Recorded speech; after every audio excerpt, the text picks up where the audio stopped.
All right, welcome back everybody to another new episode of A Whole New World, where we're here to put a spotlight on positive things happening in the community and developing that positive mindset. So, I am your host, Jacob New, and as always, it is time for that favorite part of the week, starting off your week with a dad joke.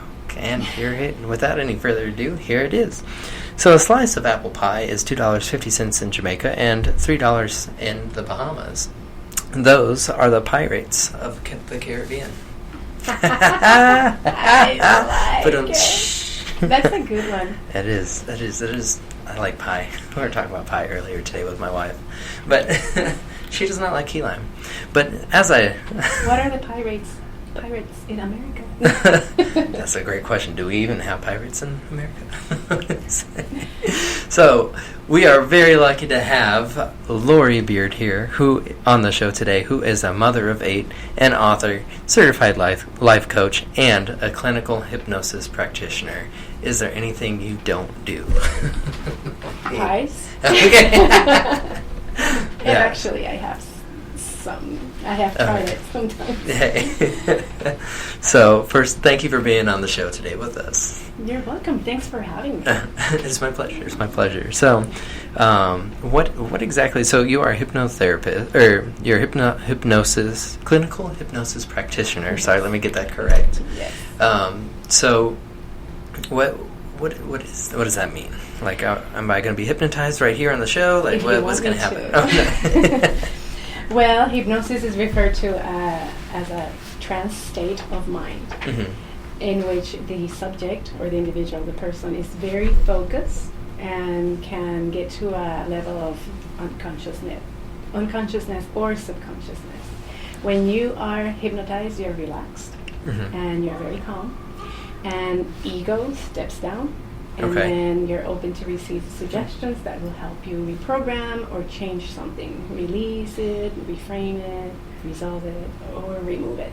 Okay. That's really cool. I can give you examples or... Yeah, no. I mean, I think my biggest question, like we were talking earlier, is I still kind of think of it as Now You See Me, the movie, and how they just kind of like trick people into, or not trick people, but they convince people to do things. Is that kind of what it is? Like, what example can you That's so provide us? funny, because that is a different way. That's not my school. My school of hypnosis is clinical. So clinical alludes more to the person being in control. Every hypnosis is self-hypnosis. So I've had people come for me to help them with smoking cessation, and if the person is extremely attached to the smokies or the cigarettes or whatever, they are not really ready to give them up. So those emotional attachments are going to make it hard. So the person really needs to want to change and transform, and then from there, that first desire, we both can work together to make it happen with suggestions, the power of suggestibility. Okay. That's a lot. So, like, how do you do that? Do you like put them under? Do you like do a pendulum? How do you get them into that relaxed state? Okay. So to continue explaining and to define it a little bit more, we all go through hypnosis every day, whether we know it or not. So I'm going to ask you a question. Okay. Have you, and the ones watching, have you ever driven to your job, for example, or a place that you're so used to going to, and you don't even know how you got there? Like, you left your home, and I see you look there, nodding yes. You go to the destination, and you're like, oh my goodness, how did I even get here? Yeah. You've done that, I've done that. There's been, like, stretches where I'm like, what did I do for the past 20 minutes? Okay. Like, just road trips. I'm like, oh, that's a problem. Okay. Why? Why do you think it's a problem? Or? Well, because I don't remember it. I'm like, oh, snap. Right. So, Jacob and everybody out there, that means your subconscious mind was doing an in auto mode, like we blink, like we breathe, like our heartbeat beats, our subconscious mind knows how to navigate through things and do things.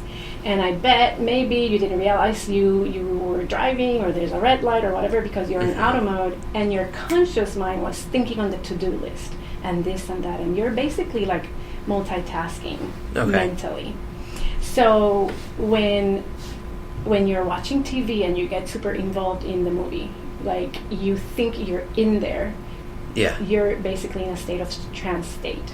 When opera singers or people that sing and get very into that zone, that person is basically in an altered trance state. Prayer, people that pray, people that meditate and chant, that is an alternate trance state. So that is hypnosis. And when we are in between awake and asleep in the morning or at night, and you're having that conversation with somebody and then you fell asleep, in the morning you kind of remember, but then you don't. That is also a trance state or hypnosis. So my understanding, and I'm going to go back to like the operatic example that you were talking about. So that's kind of like for performers when everything else kind of seems to fade away, and you're just kind of in what we call the zone. That's a form of hypnosis. A trance state. Yep. Okay, yes. And you can say hypnosis, yes, definitely. And so since you mentioned, right, we have been mentioning the zone. Yeah. Likewise, we get in the zone of negativism and self-destruction, distress, disappointment, and that is where I like to interject, like to help people because they are in such a negative state in life, and their thought processing patterns and language patterns are so destructive that that's what needs to be reprogrammed. That's where I like to come in. And that I like that. And so, like, so you're also a life coach too. So now, how do you go about getting your client? Like, are they like your life coach, or they're your life coach? Are they like one of your clients for your coaching business, and then you're like, you need hypno? Like, how does that work? Like, how do you work those two together, or are they separate? Yeah, great question. Either way, from the very beginning, I present myself as both, and I have some services that include just life coaching, and then it's a matter of the client's preference. Typically, my clients have been to counseling, the traditional counseling, the licensed therapist counseling, and they hit a plateau, right? Yeah. And they've been going there for years and years and years, and they seem like, oh, this is not working anymore, I'm bored, this is not working, and it's okay. It has its place, and it has its time for healing and for people's well-being. But when they are looking for something else, they're looking for something non-traditional or different, and a new modality, and life coaching is just booming. Yeah. And people know that the way I explain it is life coaching is like literally the coach of a team. They see their potential, they push them to, they know what they can give according to their goals. Okay, I want to be, a star. The coach goes, okay, you want this, you want your goal. These are the tools, this is my guidance. Well, if that athlete gets injured, the sports coach can't do much, right? Unless they have a medical, Yeah, they need it's not their specialty. It's not their specialty. Yeah. So I cannot diagnose, I cannot do those things, but as a life coach, I help people meet them where they're at to help them move forward to wherever they want to go. But those hindrances, those things that are blocking and getting in the way for them to move forward, that's when I say, hey, I do clinical hypnosis too. And if we want to dig a little bit in the past, to find the core issue, this is going to help. And it just happens that it works out really good and beautiful, the process of change. Okay.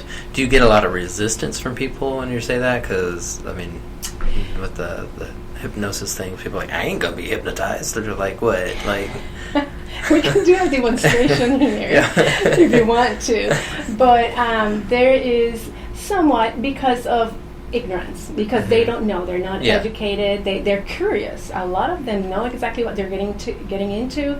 They know that's what I do. It's on my face, it's on my web page and social media and all that, and they're curious. They have heard it works, or it's done its miracles somewhere else, and they're curious to find out if it's going to help them, and they ask, and then depending on the issue, we go about interviewing the person, meaning like, okay, what's your goal? What is that you want to release, remove, and resolve, or reframe? Mm-hmm. And then we do a metaphorical script, which Okay. that's the next thing I can explain. Okay, yeah, please do. So the subconscious mind is very naive, okay? So if you are thinking, I'm not enough, okay? Or I'm a failure. Yeah. Or, oh yeah, I'm extremely shy. Or I'm stupid. The subconscious mind is going to obey. It's going to go, oh yeah, I'm stupid, I'm clumsy, I'm dumb, I'm not good enough. No, I can never accomplish that.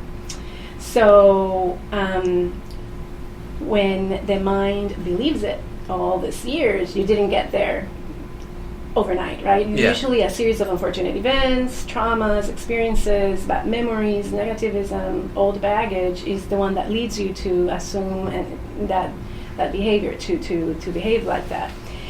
So these scripts, hypnosis scripts, help the subconscious mind be going to a journey that's imaginary. Yeah. And the subconscious mind, believe it. And it's what helps the person accomplish their ultimate goal, metaphorically.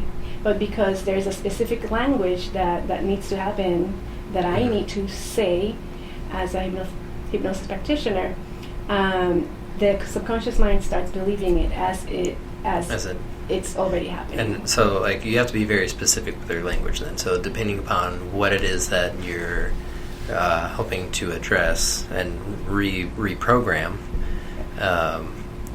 depends on the language that you use. Absolutely. Am I understanding that correctly? Absolutely. Okay. So I kind of, as you're sitting here explaining it, a couple of things I think of it as when we use social stories with our students, with our kids, and you're sitting there like thinking, I'm not good enough, I'm stupid, and I hear students say that like all the time, and it's like, no, you gotta change that thinking, and it is almost like you are kind of like a computer programmer, and you notice that a program's not working right, and so you're able to go in and kind of rewrite that program and help that kind of start to change things for the better. Absolutely, and I love how fast you're getting this, and you're kind of implementing it, or you have already, like... I love metaphors. being aware of it in your classroom. Yeah. So any professional out there, for example, nurses, how are you feeling today? How's the pain going? Mm-hmm. No, you need to say something like, how well are you today? Yeah. For example, twisting that pancake, like... We're always thinking in terms of negativism. Can I do an exercise with you right now? Oh, of course. I love exercises. Okay. Yes, let's do it. So try to turn these expressions or phrases into affirmations. Positive affirmations. So these are going to be negative, and I have to turn them into positive. Sure. All right, good. Yes. All right, let's do it. So, and then this everything goes back to hypnosis, because if I, as a practitioner, imprint or try to anchor in that brain, right? Yeah. A message or a suggestion for that person to switch, that channel into something positive is crucial. Language is crucial. Mm-hmm. So if I say, and you as a teacher, tell your students, don't forget to bring blah, blah, blah, blah, blah tomorrow. Remember to bring. Perfect. Yes. Perfect. Yes. And in that case, why? Why is it so important? Well, for me, it starts... I used to be a YMCA camp counselor, and I was working with 4 and 5-year-olds, and we were always told to not say don't. Okay. You want to tell them what it is that you want them to do, and that's what they're going to do. So if I want them to make sure they have something, I want to use the words remember. Excellent. Yeah, and if they're running down the hallway, I'm going to no, we talk about that in class. Don't run in. No, say walk in the hallway. Excellent. That's the expected behavior. Yeah. And that's basically it. And if you and many industries, I drive and I see billboards. Yeah. And I see don't text and drive. I'm like, no, the city, I might need to just call the city or whomever posted that. Or it's just funny because I'm always looking for those little things that I'm like, they should have done it different. Yeah. Maybe their marketing will be better. Okay, so another one. I usually come up with them. Can you think of some? Let me see what else. Basically, like if you tell somebody don't look that way, the person's going to look that way. Don't think of the pink elephant, or don't think of a pink elephant. People are going to... I'm thinking of a pink elephant now. Absolutely. Yeah. So if I say, think of a gray elephant, then that brings better results. Another thing is labels. We label people. Yes. Oh, that person's so stubborn. And usually it's derogatory or negative, right? So what will be a better way to describe that person? Or what are that person's strength instead? That person has conviction. Excellent. Conviction. What else? They are great at pointing out why I am wrong. Okay. I don't know. Great at pointing. That's a good one. I've never heard of it. But yeah, persistent. Yeah, yes. I was like, I can't think of any more words. Persistent, right? Now I know how game show people feel. I'm like, And do we need stubborn people in our life? Or persistent people in our life? We do. And if we label a person, I call it label when I'm doing my presentations. So when we continue telling that person that negative label, we perpetuate it. We're like, okay, like the subconscious mind's like, okay, I'm stubborn. And that's kind of what you see. Yep. Yeah. That's what you see as an outsider, but that's then what the person's going to believe. If the person is considering you a figure of authority, somebody that, okay, so Mr. New is telling me I'm stubborn. Okay, I am stubborn. Yeah. So if you're saying, I like your persistence. Yeah. But right now, we're not going to do that, So that is very important. And we hypnotize ourselves, so to speak. We hypnotize ourselves into these ideas about who we are, about what we're capable or not to do. Yeah. So it's important. So I was about to say, I think when you're talking about the labels and labeling other people, I think we definitely do that to ourselves. And where you're saying somebody's stubborn, going back to the example of I'm dumb. I mean... you keep saying that over and over and over to yourself. Eventually, that's what you believe because that's what you've heard over and over and over again, and you have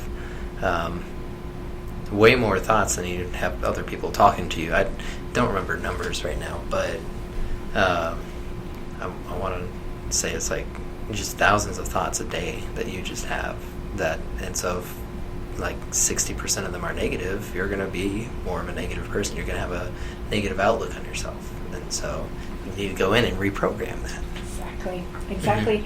And you are a teacher, right? Yes. And then professionals out there, anybody listen to this, if you have children around you or children of your own and you're a professional, there's very good sources out there. 2 books that are part 1, part 2. It's Henry the Hypnototamus. The Hypnototamus. Yes, very cute stories to help children with phobias, with little things like that are hindering already from early ages.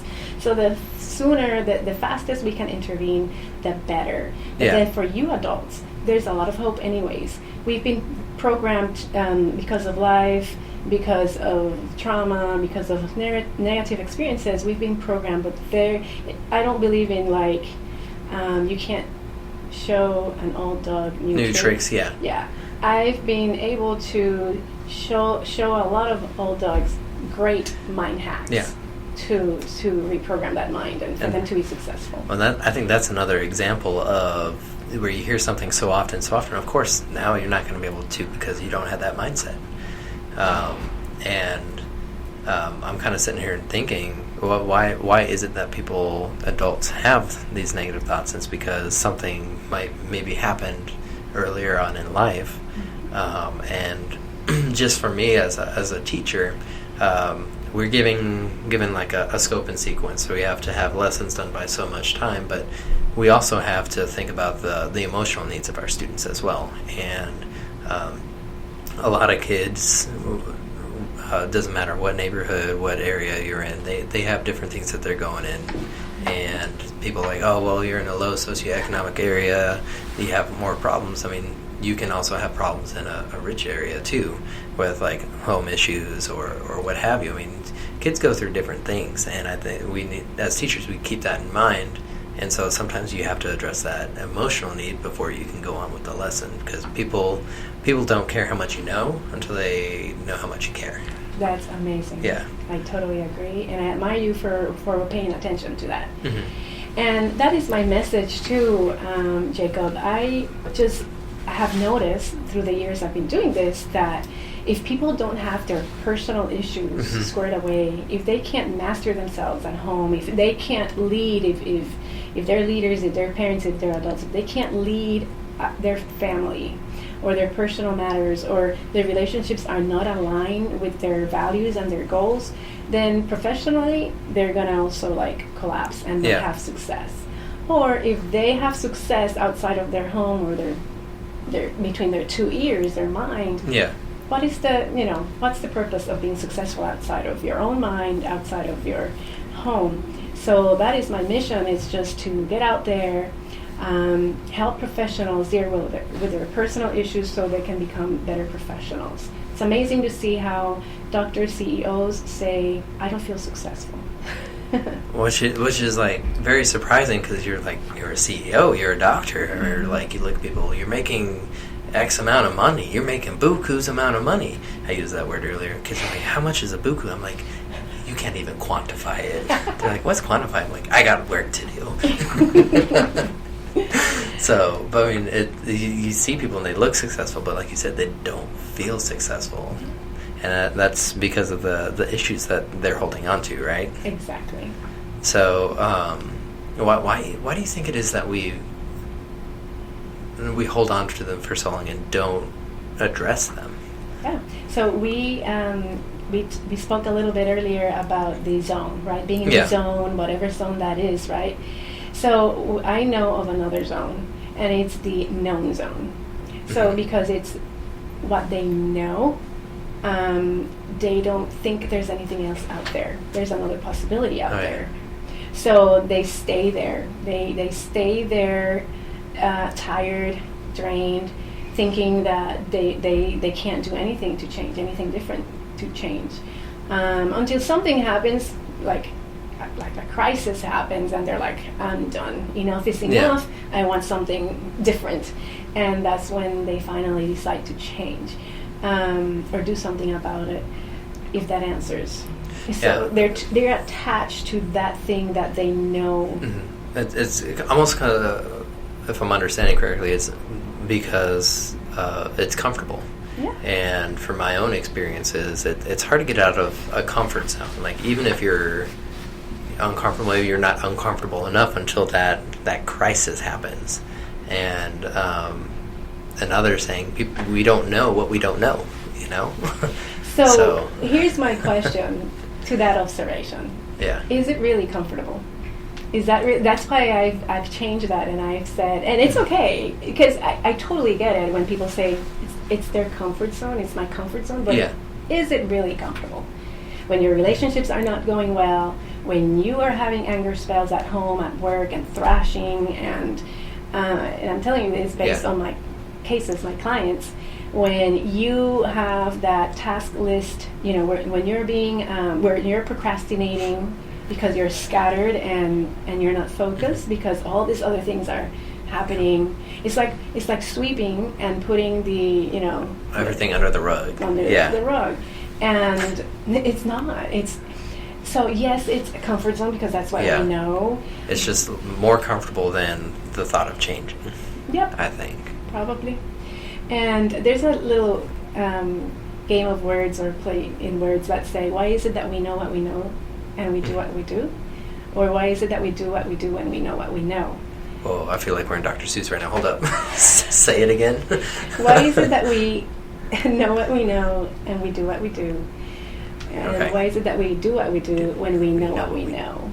Got it. Okay, I'm there now. I'm there. Okay. Tell me what you got. Tell me what you got. So, no, I was just so like, what you're saying is, why do we do the things that we're doing if we know better, essentially? Yep, that's it. So. And it's because of that comfort zone or known zone. Yeah.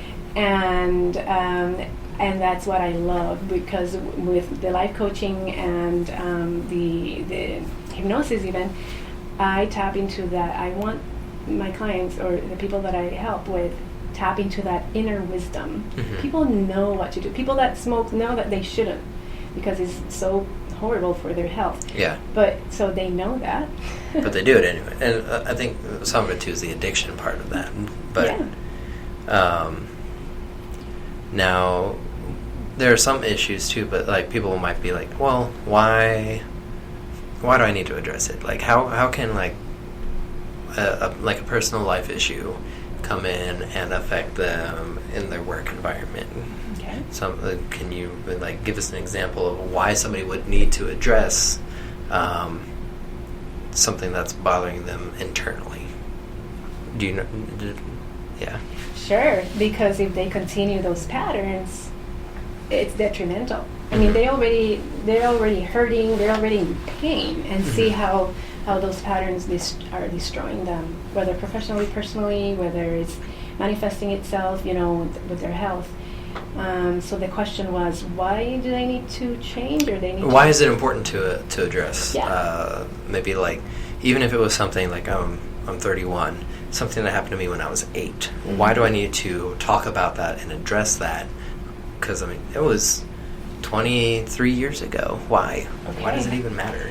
Wonderful. So everything that we go through, if it's not dealt with, okay, if we suppress, if we didn't talk about it, if we're suppressing those emotions, those feelings, and never were able to express it, or never took the time to express and process it and get it out there to understand ourselves, and with like a bird's eye view, it's going to come up to the surface one way or another. It goes back to that sweeping and putting everything under the rug. It's gonna get so full that one day you're gonna step on it and it's gonna come out. Yeah. And that's why it's so important.